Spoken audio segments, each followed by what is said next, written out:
I didn't mean to cause corporate chaos with a sweater and a clumsy little brother, but somehow, that's exactly what happened. It started when I accidentally hit the call button on my phone while helping Jake me, overly dramatic little brother, try on a sweater I bought him. It was a little snug, okay, but he acted like he was being strangled by fashion. How is this so small? Didn't you measure me? He gasped, struggling like he was fighting off a boa constrictor. I did measure you, I said, tugging the hem down. Just stop squirming. Be still, my dear. You'll stretch it out in no time. Sister will help. I coaxed him like I was taming a wild animal, and then I heard the ominous click of my phone. My stomach sank. The name, Ethan Carter, glared back at me from the screen. Me boss. My very no-nonsense, ruthless CEO boss. He had been on the call the whole time. Later, I heard from Sister Debbie that Mr. Carter's expression darkened throughout an entire executive meeting, saying nothing while the rest of the room sat on edge. Then, he proceeded to scold 28 department heads so viciously that grown men cried. When I tried calling him back to explain the whole misunderstanding, it was already too late. He hung up. Then came his text, "Come back to work when you're well. You're not the president's wife. You can't do whatever you want." Too cold, punctuation-less lines that echoed his usual ice-cold tone in my mind. Of course, he must have assumed I was full of energy at home, pretending to be sick while cuddling with someone. Ugh. Evil capitalist. I texted back immediately. Got it. He started typing. I waited. Nothing came through. I imagined him fuming behind his desk, furiously composing a rant and then deleting it in restraint. He never hesitated to scold people before. But then again, in the 4 years I'd worked for him, this was my first actual sick leave. The next morning, I showed up at Carter Enterprises, and Debbie was the first to pull me aside. Be careful. The boss went nuclear yesterday. He tore into everyone like he'd swallowed dynamite. I brewed coffee for Ethan, knocked gently on his office door, and handed him the schedule. Good morning, Mr. Carter. Here's your agenda for today. 2 routine meetings and dinner with the Collins group this evening. He didn't even glance at the coffee. His fingers rested elegantly on the desk, voice cold as ever. Let the new girl, Vanessa, accompany me to the dinner. You're not going. Got it. I'll let her know. I swallowed the lump in my throat and walked out, shoving down the prick of discomfort. Ethan Carter hated being questioned, and I knew better than to pry. I passed Vanessa's desk and told her about the dinner. She gasped dramatically, like she had just been proposed to. Oh my God, Claire, are you serious? I'm sorry, I'm just so excited. Sister Debbie strolled over, adding more fuel to the fire. Wow, Yes has got skills. You've barely been here, and you're already replacing Claire. No way. I still have so much to learn. Vanessa laughed, all innocence. But Mr. Tartara sukent savarm. Our eyes met. Both Debbie and I exchanged a lukewarm. Ethan Carter? Girl, what kind of fairy tale were you living in? I didn't say anything, but deep down my chest ached. I had brought Vanessa and myself. When my surgery was scheduled, I knew I'd need a temporary replacement. Debbie had offered to cover for me, but I refused. I didn't want anyone familiar to see me like that vulnerable, weak human. When I first graduated college, fate tossed me right into Ethan Carter's world. Back then, he had just walked out of his family's company and started his own. In 4 years, he built Carter Enterprises into a powerhouse. And me? I stood beside him in silence, bathed in his light, but always in his shadow. Sure, everyone called me Sister Claire at the office with respect, but only because I was his assistant. The whispers never stopped. Edge's only there because she looks like his white moonlight who moved abroad. I didn't believe it at first, until the day Vanessa walked into the office for her interview. The moment she stepped through the door, Ethan's eyes flickered with something I'd never seen before: recognition. That's when the rumors clicked into place. It wasn't that I looked like his white moonlight. It was that she did. The resemblance was striking, more like the woman in the photo I'd found a year ago. A janitor had handed it to me after cleaning Ethan's office. Secretary Bennett, Mr. Carter threw this in the trash. I don't know if it's important. I had stared at the photo of young Ethan smiling beside a stunning girl. They looked like they belonged together, a golden couple from a movie. I knew I shouldn't have, but I secretly took a photo of it on my phone. When I returned it to Ethan, he paused, eyes cold. "Throw it away." "She's married," he added, almost bitter. "Right," I said. "Then I'll make sure it's shredded this time." "Forget it." Give it to me. Our fingers brushed as we both reached for the photo, and I jerked my hand back like I'd been burned. His touch lingered in my mind for days. He probably forgot it instantly. I never did. That night, as I prepped Vanessa for the dinner, Debbie whispered in my ear, "During your time off, she wore a dress so low-cut it could double as a napkin. Keep a few tricks to yourself, Claire. You don't have to teach her everything." I stirred coffee to keep my expression calm. If Mr. Carter didn't scold her, maybe he liked it, Debbie added with a knowing smirk. "Besides, it's not like you're staying with him for life, are you?" Before I left for the day, I placed a bottle of milk on Ethan's desk like always. He lounged with his long legs on the table, not even pretending to look busy. "Mr. Carter," I said softly, "I've briefed Vanessa on everything for tonight. Don't forget to drink this before the wine starts flowing." He glanced at the milk, then at me. "You've lost weight." My breath hitched. "Did I not give you enough?" he asked, and I froze. It only took me a second to realize Debbie must have blabbed. I smiled politely. "Mr. Carter, I was going to wait until Vanessa officially took over before I submitted my resignation. Thank you for everything you've done for me." "How much did they offer?" he asked, brow furrowed like he was negotiating a merger. Like I was a product on a shelf, available to the highest bidder. "It's not about money." "Then why?" "Because you asked Vanessa to go to dinner. Because you hired a backup like I'm disposable. Because I realized I don't want to stand in your shadow forever." His jaw clenched. "You're upset about Vanessa?" "I'm not," I said quickly. "She's a great choice. I picked her myself." Ethan stood slowly, unbuttoning his collar. "Is it the age gap?" "Younger people work harder, right?" he asked.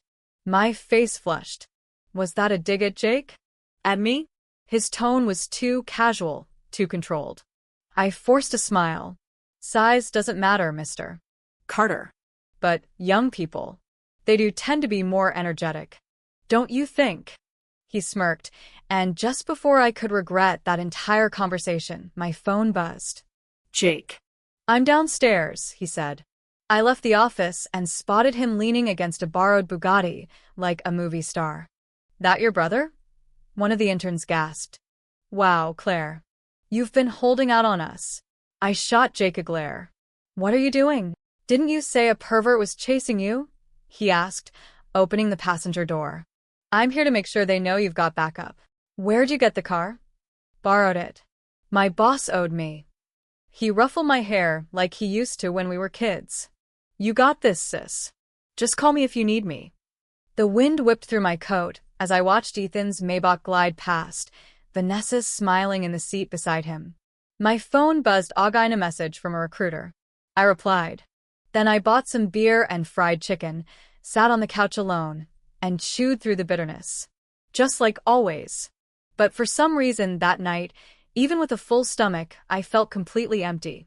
The clock on the wall ticked slower than it ever had in my life, each second dragging like it knew I was trying to avoid overthinking, like it was mocking me for pretending fried chicken and cheap beer could fill the void left by a man who never truly belonged to me in the first place, but had managed to carve out real estate in my mind anyway. And just when I started dozing off with a greasy napkin on my chest and a half-empty can of beer on the nightstand, my phone buzzed and I jolted awake, groggy and confused, only to find the call had already ended, but not before a full 30 seconds of deep, labored breathing had played in my ear, like someone struggling to hold something back, or maybe someone trying not to cry, or maybe, God forbid, someone doing something else entirely inappropriate, and my heart pounded not because I was scared, but because the last time this happened, I'd been helping Jake with that cursed sweater, and the call had somehow ended up on Ethan's line, and I couldn't help but wonder if it happened again.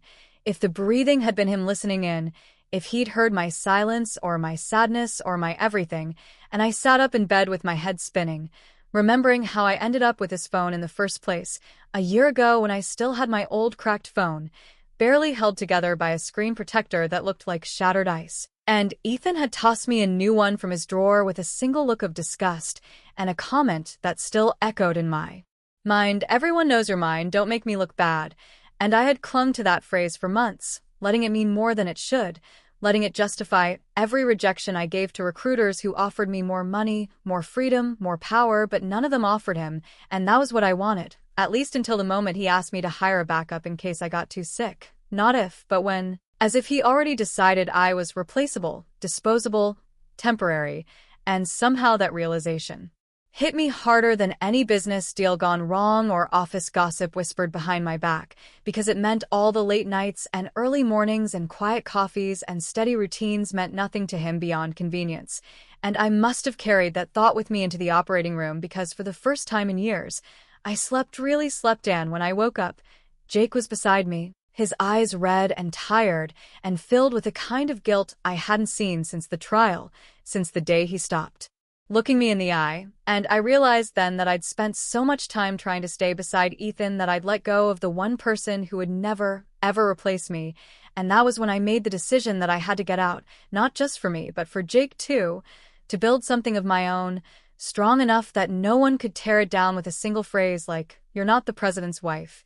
And when I returned to work the next day, it was like walking into a zoo where all the animals were whispering and the zookeepers were pretending nothing had happened, with Vanessa in full performance mode, playing the innocent lamb while tossing suggestive smiles like confetti, and I did my best to ignore it all, focusing on the blinking red light of my inbox, until Ethan stepped out of his office with that calculated calm of his, nodding at people he didn't even like, his gaze brushing over me like I was just another file in the cabinet, until he stopped and said, "Claire, a moment."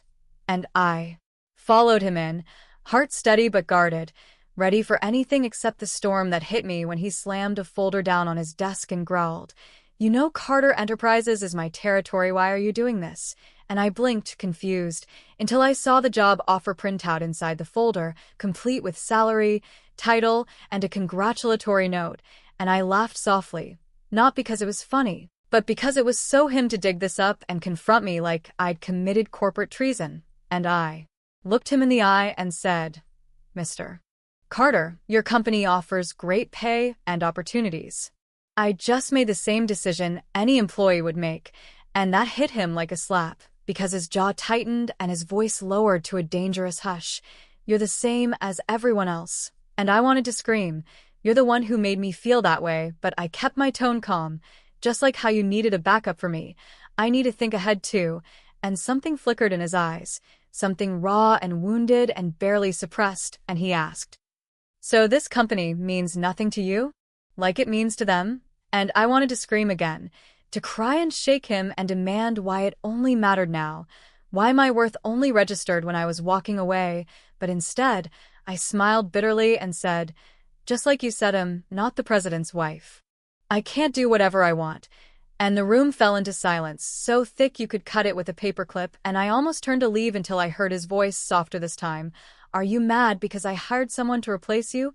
And just like that, all my defenses crumbled because it wasn't just about that, but it was also exactly about that, and I whispered, "I was angry, yes. But it's not your fault. I should have been more professional." And he shook his head slowly. "No, it is my fault. I should have made it clear I wasn't replacing you. I was worried. You're always so thin and tired, and you don't take care of yourself." And that level of concern coming from him broke something in me because Ethan Carter doesn't do feelings, he does strategy and control. So for him to admit fault felt like watching a robot malfunction in real time, and before I could even react, he stepped closer and gently wiped the corner of my eye with his thumb, like I hadn't noticed I was crying, and his other hand brushed my wrist, warm and steady, and for a second I let him hold that space between us like it meant something, until my high heel caught the edge of the rug and I stumbled, and he caught me with a hand on my waist, steadying me effortlessly, but instead of letting go, he pulled me slightly closer, and I panicked because the cologne I always pretended not to notice was suddenly overwhelming, and then he kissed me, Just like that, with no warning and too much emotion, and I was too stunned to do anything but stand there. And then I snapped back and shoved him away, breathless, heart racing, and said, "Mr. Carter, please. Respect boundaries. I have a boyfriend." And then I ran to the restroom, splashing cold water on my face and trying to erase the way his lips felt, the way my body had betrayed me by not immediately rejecting him. And as I stared at my reflection, trying to ground myself, a voice behind me said, "Claire, are you okay?"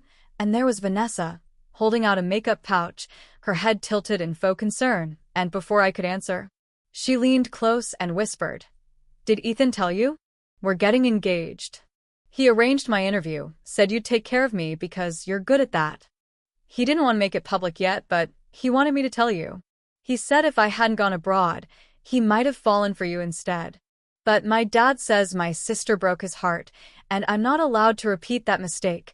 And I stared at her, shocked at the audacity, the rehearsed cruelty, the deliberate way she smiled at me like she'd already won, and I forced my expression to stay neutral as I handed her back her makeup bag and said, "Thanks, but I don't use other people's things. And congratulations, if that's even true.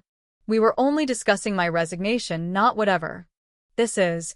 And I walked out with my head held high even though my insides felt like glass shattering in slow motion, because if what she said was true, then Ethan had just kissed me while engaged to someone else, and if it wasn't true, then she was playing a long game I never saw coming, and both options hurt more than I wanted to admit.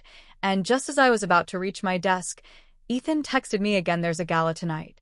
Come with me," and I stared at the message like it might explode because Ethan Carter never brought plus ones, let alone someone he kissed and then probably regretted.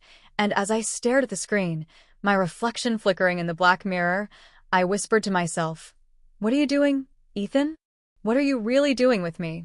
I stared at Ethan's message like it had grown fangs, gnawing into my last shred of emotional sanity. "There's a gala tonight. Come with me." He didn't ask. He instructed. Classic Ethan Carter. But what was this? An apology? A flex in front of Vanessa? A dare? I should have deleted the text. I should have ignored it and let Vanessa have her victory lap with a crown I never asked to wear. But instead, like a trained fool, I walked straight to his office with the usual bottle of warm milk in my hand, knocked twice, and went in without waiting for a response. "Mr. Carter, we'll leave in 10 minutes, I said as evenly as I could. He didn't look up. "Claire, I have something to confess." I stayed quiet. My pulse jumped, but my face stayed blank. I knew better than to give him the satisfaction of my curiosity. "I already know Vanessa's real identity," he added. That made me blink. "Don't worry," I replied, lips tight. "I'm not interested. And I won't say a word.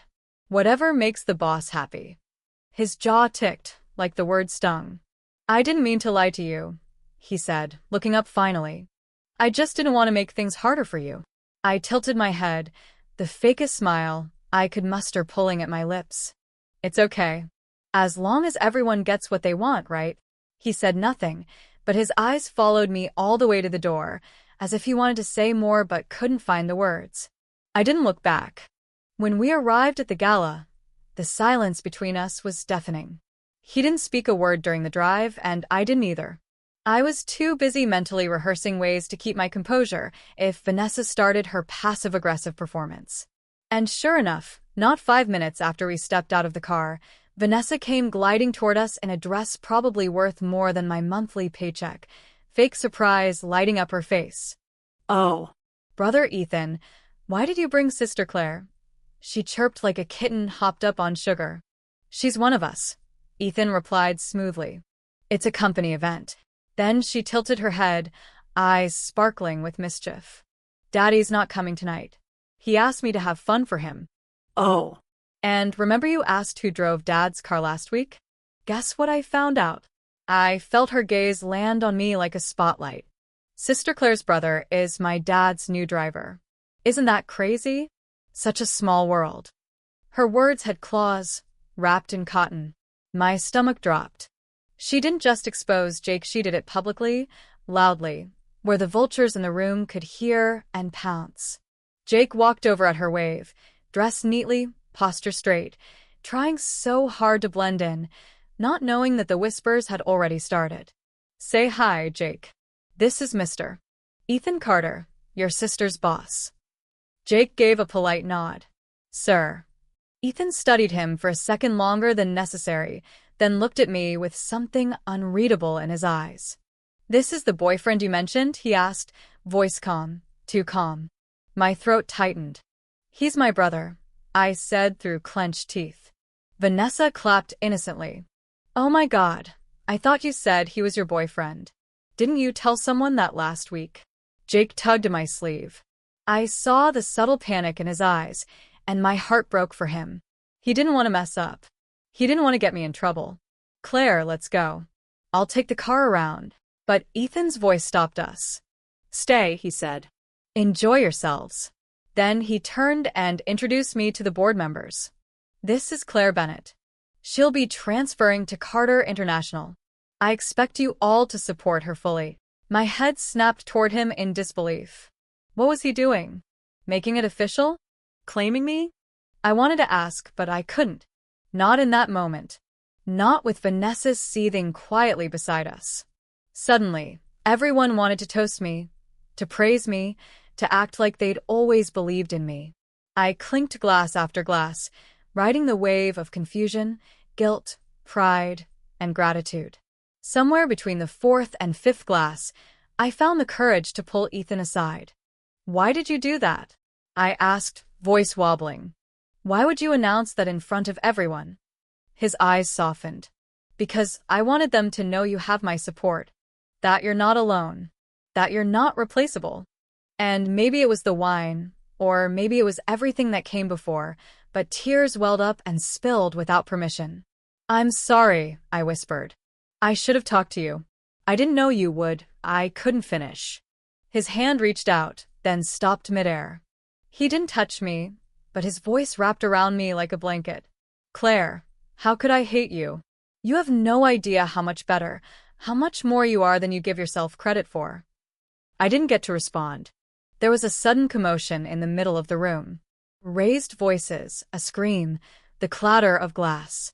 I pushed through the crowd and froze. Jake was on his knees, pale and shaking, surrounded by people whispering and pointing. That's the kid who killed his father years ago, isn't it? How did someone like that get in here? Who let him near our CEO? The words stabbed like knives. My protective instinct kicked in. I reached for him. Let's go. Don't listen to them. But someone blocked our path. Don't leave. It was Ethan. He looked furious. Not at Jake Ethan. Apologize, he told the woman who had said the loudest, cruelest things. Now. Why should I? She sneered. You have no right to. I can make sure you never attend another event in this city, he said coldly. She paled instantly. I didn't mean, but before she could finish, Vanessa slid in, her voice sweet and calculated. Brother Ethan, please don't argue. She's my friend. She's just scared. Jake's record is a little intense, don't you think? Jake stood up abruptly, shaking my hand off his arm. Why are you defending me? He snapped. We don't even know each other. He bolted, leaving me standing there like the floor had been ripped out from under me. I knew what he was doing. He was trying to protect me from the fallout, from being associated with him, from being pitted. I let him go. I didn't have a choice. Hours later, I woke up in a hospital bed, head pounding, and Ethan sitting beside me with dark circles under his eyes. Jake's safe, he said before I could speak. He's home. He's okay. But you? You're hypoglycemic. Malnourished. Exhausted. Claire, are you trying to kill yourself? I laughed, bitter and weak. You care too much. Makes it harder to leave you. He didn't even blink. Then don't. I froze. He fiddled with the water glass, like he was stalling. If you bail on Carter Enterprises, no company will touch me. I'll be blacklisted. What a shame, I teased weakly. Should I feel guilty for that? He leaned in, eyes intense. You should feel mine. Just then, footsteps echoed outside. The door opened, and in walked Vanessa with a thermos. "Sister Claire, I brought you soup. Hospital food sucks. When you're better, I'll bring my friend to apologize." She didn't mean it. I stared at her, tired of the act, but I nodded. "Don't worry about it." Jake scared her. "It's understandable." She blinked. "You're forgiving her?" Just like that. "We all have trauma," I said, tone flat. "Let's not dig into whose pain is heavier." Her expression flickered, but she recovered fast. "You're so generous. I'll let you rest now. Brother Ethan and I have dinner plans." She smiled, radiant as a bride. Ethan didn't respond. He just watched her go. And for the first time, I saw it didn't look enchanted. He looked tired. As soon as she was gone, Jake slipped into the room like a shadow. He didn't say anything at first, just sat down and stared at the floor. "I'm sorry," he said finally, "for everything." I pulled him into a hug. "You have nothing to apologize for." He was quiet for a while. Then he looked up at me with his boyish grin. "You like Mr. Carter, don't you?" My heart skipped. "Jake, he likes you too. I can tell." I smiled sadly. "It doesn't matter. He's engaged. To Vanessa. It's a power thing. Their families." Jake cut me off. Who cares about all that? "He kissed you, didn't he?" I blinked. "You saw?" "I'm not blind." He grinned. "Besides, love makes people do dumb things. Even CEOs." I ruffled his hair. "You're too smart for your age. And you're too scared for yours. Touché, little brother." Touché. The next morning I woke up to silence, which was strange because Jake was supposed to be sleeping on the hospital sofa, but the cushions were cold and empty, and his phone kept going to voicemail, and that alone was enough to send me into full-blown panic mode. So I yanked out the 4-drip, threw on my coat, and bolted out of the hospital without even brushing my hair, racing to every possible place I thought he might go. But it wasn't until I stopped running and just really thought that I remembered a place from years ago, a quiet hillside lake where Mom used to take us when she had a few dollars to spare and a rare moment of peace from Dad's fists and rage. A place she used to say was the only spot far enough from bad things, and she made us promise that if she ever passed, we'd bring flowers and remember her there. And when Jake and I were kids, we used to lie on the grass by that lake, chewing sour candy and counting clouds while she hummed lullabies. So I knew, in my gut, that's where he'd be, and I made Ethan pull the car into that mountain road without explaining a thing, and he didn't ask, just floored it up the winding curves until we saw Dad's body crumpled in front of the little gravestone we'd placed for Mom, his forehead bleeding from where he'd been forced to kneel and bow, and Jake standing there trembling, holding a knife in shaking hands, eyes hollow like he wasn't really there, like the little boy who used to beg for bedtime stories had vanished. And I couldn't breathe, couldn't move, just stood there whispering, "Please don't," over and over again. But Ethan stepped forward, calm and steady, like this wasn't his first time talking someone down from the edge, his voice deep and quiet like a promise. "Jake, give me the knife, okay? I'll take care of it. I'll take care of everything. You don't need to carry this anymore. Your sister needs you. I need you to stay." And something in Jake's face cracked at that, his mouth twisted into a sad smile, the kind that broke me more than any scream, and he said, "It's no use." I couldn't even finish it. I couldn't kill this monster. And just as he raised the blade to his own chest, Ethan lunged, grabbing it barehanded, the metal slicing his palm open as he knocked Jake to the ground and held him there, blood dripping down his wrist, and I finally found my voice, sobbing as I rushed forward and wrapped my arms around my brother, who was now crying like a child, whispering apologies and shaking in my arms, and Ethan stood silently nearby, clutching his bleeding hand, not saying a word, just watching with eyes that knew exactly what it meant to break and still choose to survive. And when we got back to the hospital later that day, I told Jake the best news I could offer in that moment. Jingy's father had a severe concussion from his fall and, according to the doctors, might never be the same again, rambling about little ghosts trying to kill him, paranoid and hallucinating, and it felt like, for once, karma actually showed up on time, like the universe hadn't completely forgotten us, and Ethan said nothing about it, just calmly bandaged his hand and went about business like the fall of the Collins family had nothing to do with him. But I knew better, because I'd seen his blood, seen the fire in his eyes when he made that threat at the gala, and I realized then that Ethan Carter didn't just move mountains in the boardroom to burn kingdoms to the ground for the people he loved, even if he never said it out loud. And when he handed me a paper bag with fresh clothes and snacks, I found inside the exact same sweater I'd tried to give Jake before, the one that started this entire mess, and I laughed through my tears because of course, Jake's big head still couldn't fit through it, and I muttered to myself, "Big-headed ghost," like Mom used to say, and Ethan smiled, brushing a strand of hair behind my ear and murmuring, "I'm big too," with the most ridiculous glint in his eye, and I blinked, stunned, until I realized what he meant. And, before I could stop the blush flooding my cheeks, I smacked his arm and hissed, "Be serious," and he chuckled low, the kind of laugh I'd never heard from him before, like it wasn't made for boardrooms or mergers, like it was just for me. And the next week, I returned to Carter Enterprises for my official transfer, and Debbie was beside herself, texting me every 3 minutes with dramatic updates. "He's not in yet. Maybe he's crying without you." Or, "Claire, are we sure he's not hiding in the server room?"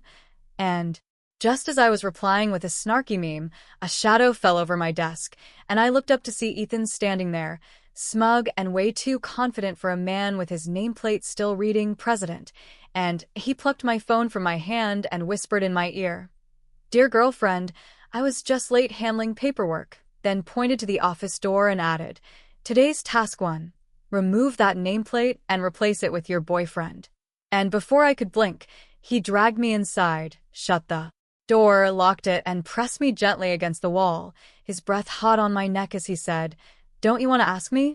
Like, why I called you that night? Why I kept the photo? Why I kissed you when I shouldn't have?" And I could barely breathe, let alone think, because he was saying all the things I'd pretended not to care about, and his eyes were burning into me like he already knew every answer I didn't dare say out loud, and I whispered, "You're childish," and he grinned. "I'm not childish. I'm grown. I'm big now, remember?" And I could feel the smirk in his voice as his hands slid down my waist and he leaned in, and I tried to resist, I really did, but when he kissed me, all the fight dissolved, all the months of pretending, denying, hiding gone, replaced with heat and softness and something dangerously close to home, and when we finally pulled apart, my heart still racing, I whispered, "Ethan Carter, are you sure? Are you really sure?" And he looked at me like I was the only certainty he'd ever known and said, "Claire Bennett, I've never been more sure of anything in my life." And for once, I let myself believe him. The weird thing about happiness is that when it finally arrives after years of holding your breath, it doesn't come with fireworks or romantic music swelling in the background. Sometimes it just looks like 2 people brushing their teeth together in silence, or eating leftover takeout on the floor of a luxury office while pretending the boardroom isn't watching them through soundproof glass. And that's exactly how it felt with Ethan. Weird and ordinary and utterly terrifying, because now that I had him officially, undeniably, unapologetically mine, I didn't know what to do with the parts of me that still flinched when someone raised their voice, or still wondered if I was just someone standing in the shadow of a girl who left years ago. But he didn't treat me like that. Not anymore. And every day, Ethan Carter, me boss, my man, my maybe future everything, found a way to make me feel like I was chosen, not convenient, like I wasn't his assistant anymore, but his partner, in every sense of the word. But that didn't mean the world stopped trying to test us, because just when I thought things were finally safe, Vanessa came back swinging, not with tantrums or tears, but with a new angle sympathy, and somehow that was even worse. Because when she showed up at my apartment building holding a bouquet of sunflowers and wearing a hoodie 2 sizes too big, I didn't expect the first thing out of her mouth to be, "I'm sorry." And I definitely didn't expect her to look sincere, but she did, and she pushed the flowers into my hands before I could slam the door and whispered, "You were right, Claire. I played too many games and lost." And before I could ask what she meant, she added, "My dad's officially been transferred to a long-term psych facility, and the board at Collins Group froze my trust fund." And I just stood there like a statue, confused and unarmed, Because what do you do when the villain of your story suddenly starts bleeding in front of you? And she continued. Ethan was. Never mind, not even when I tried to convince myself he could be. And Jake, your brother, was the only person who looked me in the eyes like I was a real person, and now I'm scared I ruined that too. And for some reason, I didn't hate her in that moment. I just felt exhausted, so I let her in, made her tea, and listened while she curled up on my couch like a kicked puppy and cried into her sleeves. And part of me still didn't trust her, probably never would, but another part of me made the part that still remembered what it felt like to be 17 and desperate for someone to choose. You just let her stay until she fell asleep. And the next morning I found a note on my fridge that said, "Thank you," in glitter pen, along with a Polaroid of Jake making a stupid peace sign from what looked like a cafe, and I smiled, tucked it into my wallet, and told myself that maybe we were all allowed to start over. Even the ones who didn't deserve it the first time around, but of course peace never lasts long in my life. And barely a week later, I came home to find Jake missing again, this time without a note or a text, and my gut immediately twisted because he had promised never ghost me again, and when I called every number I could think of, nothing went through, until finally, Ethan pulled me into his car without a word and handed me his phone, where Jake's voice played through a recording, shaky and low, saying things like, "I know the truth now, and I'm sorry, but I have to make things right." And I felt my chest crack open like the Grand Canyon as I screamed at Ethan, "Why didn't you tell me?" And he just gripped the wheel tighter and said, "Because I only got it this morning, and I didn't want to scare you until I had a plan." And when I asked what the hell Jake was talking about, Ethan hesitated for a long time before finally admitting, "It's about Vanessa's dad." And the moment he said it, everything snapped into place: the sudden kindness, the apology, the Polaroid. It wasn't closure, it was a goodbye, and I realized Jake must have uncovered something darker, something I hadn't even seen, and Ethan confirmed it by saying, "Your mother. She wasn't just a domestic violence victim." And my breath stopped. She was working for the Collins family, Vanessa's familia, as a live-in housekeeper before she had you too, and her pregnancy wasn't consensual, and I don't know how I stayed upright in that moment. How I didn't scream or break something or run into traffic, because the world just flipped upside down and suddenly the years of silence and shame and pain made sickening sense. And Ethan reached for my hand and said, "I think Jake figured it out and he went to confront him." And I whispered, "He wouldn't hurt him, right?" And Ethan didn't answer, just drove faster, like speed alone could outrun the nightmare closing in. And as the trees blurred past and the sky darkened, I prayed to a God I didn't believe in that Jake wouldn't do something he couldn't undo, that he wouldn't sacrifice his future to get revenge for a past that already destroyed too much. And when we reached the old lake again, I saw the Bugatti parked at the edge of the woods, and I knew we were too late, but I still ran barefoot and frantic, branches tearing at my legs as I screamed his name, and then I heard Ethan yell, "Claire there." And we turn a corner to find Jake holding Vanessa's dad at knife point, the older man whimpering, bruised and bound, and Jake standing over him like a ghost with fire in his eyes. And I ran straight to him, no hesitation, throwing myself between him and the man, shouting, "You're not a killer, Jake. You're not him." And he was crying, sobbing, really, shaking all over as he screamed, "He ruined Mom's life. He raped her. He made us live in hell." And I grabbed his face in both hands, eyes locked, and said, I know, baby. But don't let him take you too. We survived him. Don't let him win now." And slowly, his grip on the knife loosened, and I took it, tossed it away, and pulled him into my arms as he crumbled. And Ethan stepped forward, calm and deadly, and said, "I've already called the police. He won't hurt anyone ever again." And in that moment, I didn't care if Ethan had burned the entire Collins estate to the ground. I just knew that I loved him, truly and completely, and that I would follow him anywhere, even into the dark. Jake didn't say a word during the entire ride back, just sat in the back seat staring out the window with red-rimmed eyes while Ethan held my hand in silence, his thumb gently brushing over my knuckles like he was reminding me I wasn't alone anymore. And I didn't cry, not yet. Not until I was sure Jake was safe and the monster from our past was behind bars. And when we finally got back to the hospital to get his wounds checked, I sat beside him while he slept and listened to Ethan talk to the police in that low, powerful voice of his, calm but firm, protecting us like a shield I never knew I needed but now couldn't imagine living without. And when it was finally over, when the officers left and the doors closed behind them, Ethan walked over, sat beside me, and leaned his head on my shoulder without a word. And for a moment we just sat like that, two people who had survived hell and still somehow found softness in each other. And I whispered, "You didn't have to do all of this, but..." He just tilted his head, looked at me with those storm-gray eyes and said, "Claire, I told you I'll burn down the world before I let anyone hurt you again." And that's when I finally let myself cry, not just for the pain or the past or the scars we still carried, but because someone finally chose me in a way that felt irrevocable, and for once I didn't push it away. And later that night, after Jake fell asleep and the chaos settled, Ethan drove us back to the penthouse, and as we stepped into the dark quiet, he turned to me and said, "I need to ask you something." And I braced myself for a proposal or a confession or some dramatic CEO-level declaration, but instead he pulled out my old, shattered phone, the one I'd stopped using a year ago, and said, "Do you remember this?" And I blinked, stunned, nodding slowly. I thought I threw that away, and he grinned like a kid caught with a secret. "You did, but I took it out of the trash, fixed the screen, and saved everything." And before I could ask why, he pulled up a voice memo, hit play, and suddenly my own voice filled the room, recorded from months ago, mumbling half asleep in the back seat of his car.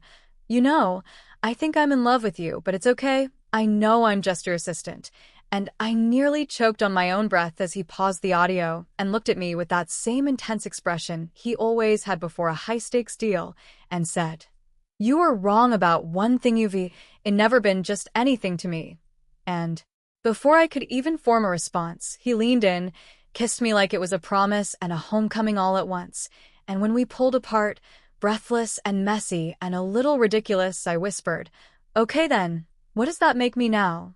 And he smirked, brushing my hair behind my ear and whispering against my skin, "The president's girlfriend. The one who can do whatever she wants."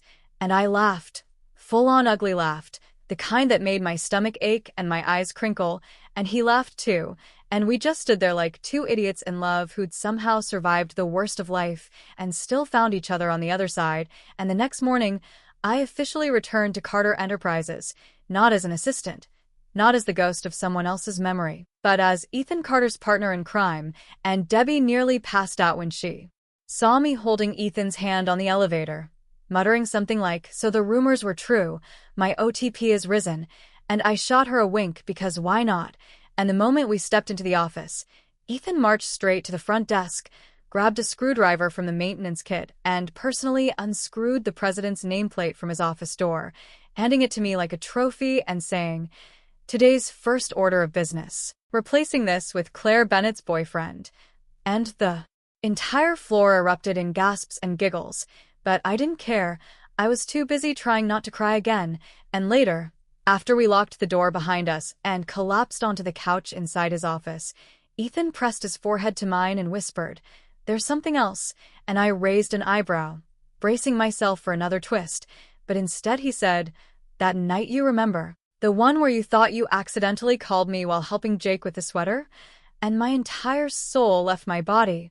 "Oh my God, don't remind me." And he grinned devilishly. "Well, I didn't actually hang up because I was angry," and I blinked. "What?" And he leaned closer, eyes dancing.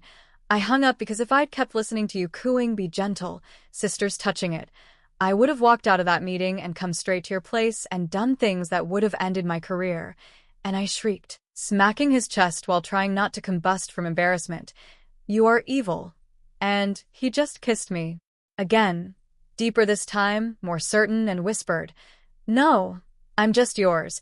And I melted, completely, utterly, hopelessly his, and as ridiculous as it sounds, in that moment I finally understood what it meant to be loved, like really loved, not for what I could do, or who I looked like, or how convenient I made someone's life, but for every broken, stubborn, fire-hearted piece of me. And when Jake showed up that night with takeout and asked if Ethan was staying for dinner, Ethan said yes like he'd been doing it for years, and we ate on the floor again, just the three of us, laughing too loud and stealing bites from each other's plates.